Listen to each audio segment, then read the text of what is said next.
By last evening, all members of parliament thronged Speech Resort Munyonyo, 2 days to the close of the 2011-2012 financial year.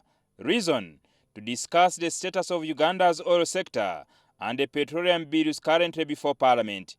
The 2 days meeting was convened by the Minister of Energy and Mineral Development. It has been argued in different fora that the bills give the minister responsible for the oil and gas sector too much power.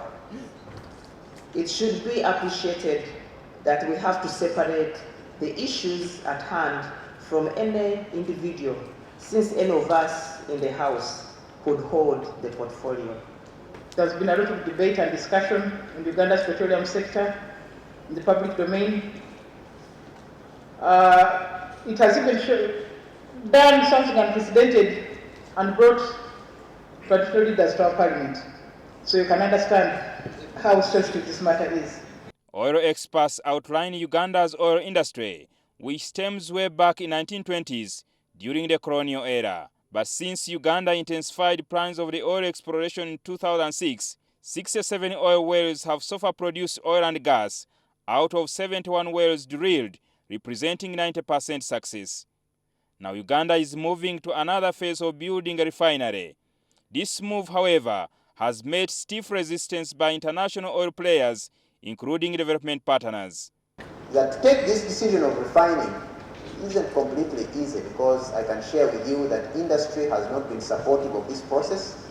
I think it's also fair to say that even some development partners have not been supportive of this process. They say that, technically it was not possible, it was too difficult and things like that. So the ministry went ahead and now contracted a professional firm, Fosterware, to undertake a professional study, this time specifically on the developing a refinery in Uganda. Though Rubondo declined to name those frustrating Uganda, a reliable source in the ministry who prefers to remain anonymous because of the sensitivity of the matter with the donors, disclosed that the World Bank opposed to the construction of the refinery. The World Bank is one of the Uganda leading donors.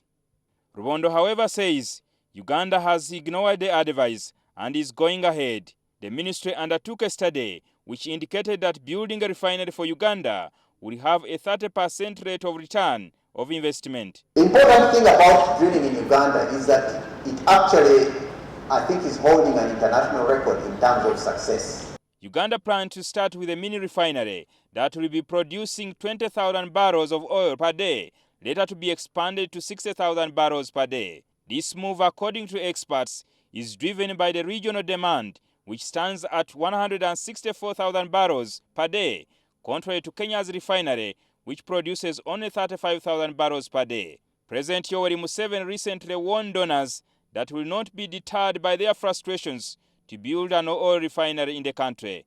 Research indicates that Uganda has so far discovered 2.5 billion barrels of oil, putting the total investment to $1.3 million. Jingo Francis, NTV.